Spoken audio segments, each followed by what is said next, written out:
बिहार विधानसभा चुनाव को लेकर राजनीतिक गलियारे में हलचल मच चुकी है और बिगुल बज चुका है। हर एक राजनीतिक पार्टी के उम्मीदवार अपने आप को विजेता घोषित करने में लगे हुए हैं। आरा विधानसभा क्षेत्र से कई उम्मीदवार इस बार चुनावी मैदान में हैं। जो पूर्व के विधायक रह चुके अमरेंद्र प्रताप सिंह और महागठबंधन से क्यामुद्दीन अंसारी के साथ और कई जो निर्दलीय चुनाव लड़ रहे हैं, उनमें एक शख्स हैं इंजीनियर संजय शुक्ला, जो काफ़ी समय से सामाजिक कार्यों में बढ़ चढ़ कर हिस्सा लेते आ रहे हैं। इनके फ़ोटो वीडियोज़ आपने कई बार सोशल मीडिया के माध्यम से देखा होगा। आपको मैंने इंटरव्यू भी इनका दिखलाया है। इंजीनियर संजय शुक्ला से आज हम बात करेंगे कि किस तरीके से वो परिवर्तन लाना चाहते हैं आरा विधानसभा क्षेत्र में, और क्या होगा चुनावी मुद्दा, आखिर क्यों निर्दलीय वो चुनाव लड़ रहे हैं। सर नहीं, धन्यवाद धर्मेंद्र जी।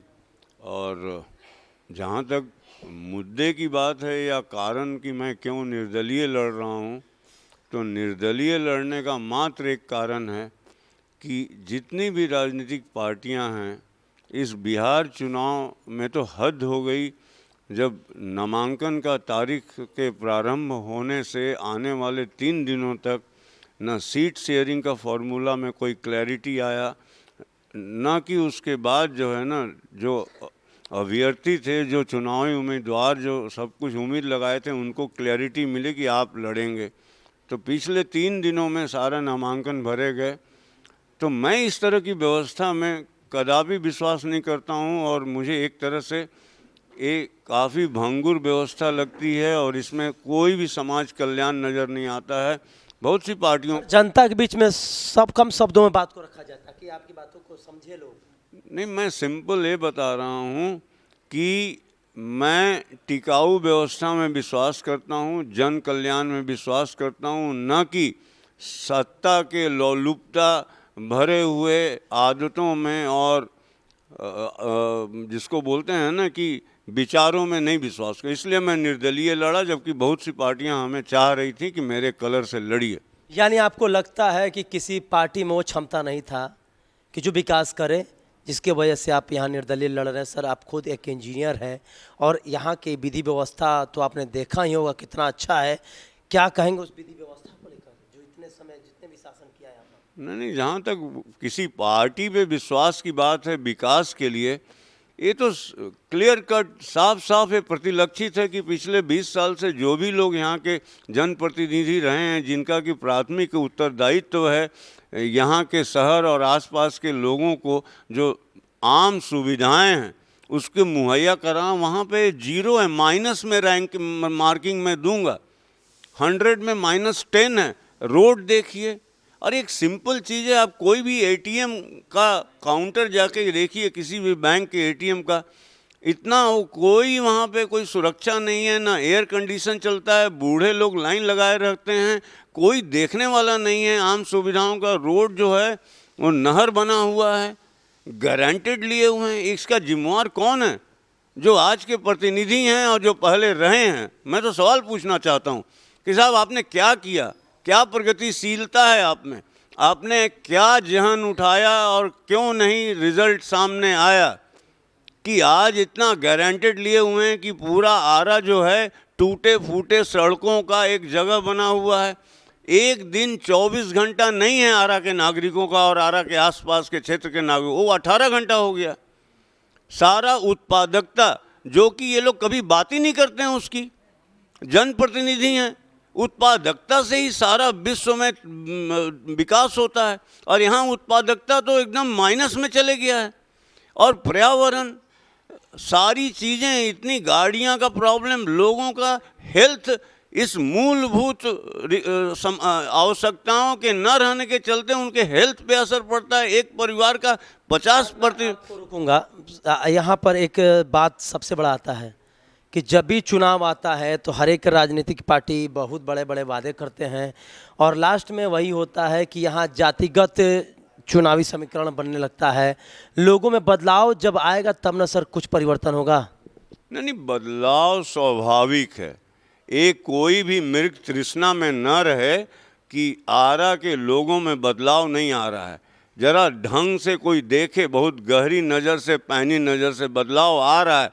लेकिन ये जो खोखला नेतृत्वपन है, जो नेतृत्व प्रदान किया गया है पिछले 20 साल से, वो यहाँ पे बाधा पहुँचता है। तो एक साफ सुथरा प्रगतिशील नेतृत्व जिसका कि विजन हो, कोई दृष्टिकोण हो, जिसमें कि सस्टेनेबिलिटी हो, सतत विकास चाहिए हमको। हमें विकास नहीं चाहिए, हमें विकास ऐसा चाहिए जो बने रहे, टिकाऊपन रहे। और ऐसी क्या समस्या है साहब कि यहाँ की बेसिक मूल सुविधाएं नहीं मिल पाती हैं? इसका कोई भी हमें उत्तर दे दे। और मैं तो पहली बार इलेक्शन में खड़ा हो रहा हूँ, मुझे मौका मिलेगा तो मैं करके बताऊँगा, और मैं किसी भी आलोचना के लिए कभी भी पीछे नहीं हटूँगा अगर एक सही टाइम फ्रेम हमें दिया गया और मौका दिया गया तो। यानी आपको लगता है कि यहाँ की व्यवस्था में परिवर्तन इस बार होकर रहेगा? डेफिनेटली मुझे साफ दिखाई दे रहा है कि इस बार अजूबा होने वाला है आरा में, और होता वही है जो मंजूर खुदा होता है।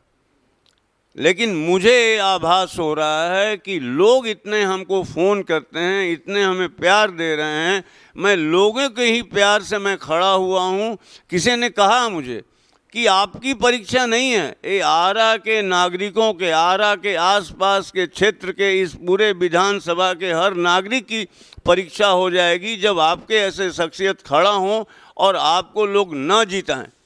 तो मैं कहा कि नहीं, मुझे विश्वास है, और क्योंकि मुझे इतने फ़ोन आते हैं, लोग इतने प्यार से मुझे मिलते हैं, मुझसे उम्मीद है, मुझे कबूल किए हुए हैं, ये सारी चीज़ें हैं, तब मैं ये डिसीजन। लोगों को लग रहा है कि इस बार हो सकता है कि इंजीनियर संजय शुक्ला व्यवस्था में परिवर्तन लाए, क्योंकि जिस तरीके से आपने देखा होगा कि यहाँ पर जो बीजेपी के 15 साल के विधायक रह चुके अमरेंद्र प्रताप सिंह, पिछले 5 साल रह चुके अनवर आलम, विकास आपके सामने है।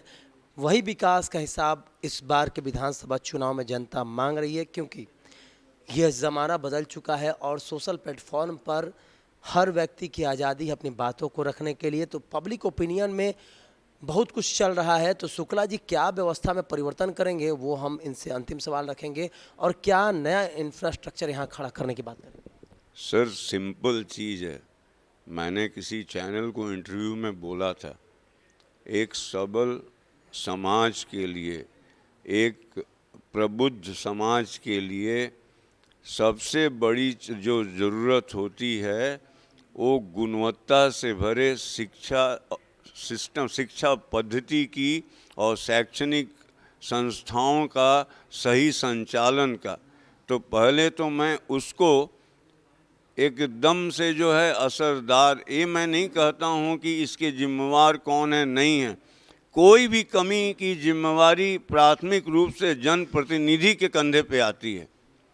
तो पहले मैं एजुकेशन को ठीक करूँगा, मतलब असरदार करूँगा, मतलब ये कि उसमें क्वालिटी लाऊंगा, गुणवत्ता लाऊंगा।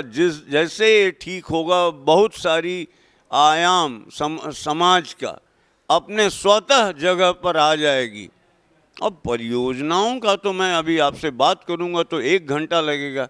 बहुत सारी इतने जाम की समस्या है, कोई कभी अपना दिमाग नहीं लगाया, कोई कभी अपनी बुद्धि नहीं लगाई कि आखिर ये जाम कैसे ठीक होगा। तो नहीं साहब, फ्लाईओवर बनेगा, ये बनेगा तब होगा, उसके पहले नहीं हो सकता है। अरे साहब, दिमाग लगाइए, इंटेलिजेंस लगाइए। मैं, आप हमसे पूछेंगे तो मैं अभी बताने वाला नहीं हूँ, क्योंकि मैं भी इस पे सोच कर रहा हूँ। और पक्का मुझे विश्वास है कि जिस दिन मैं, अगर यहाँ से मुझे लोग प्यार से अपना प्रतिनिधि चुनेंगे, मैं इस पे वर्कआउट करूँगा और एक सही उपाय सामने लाऊंगा।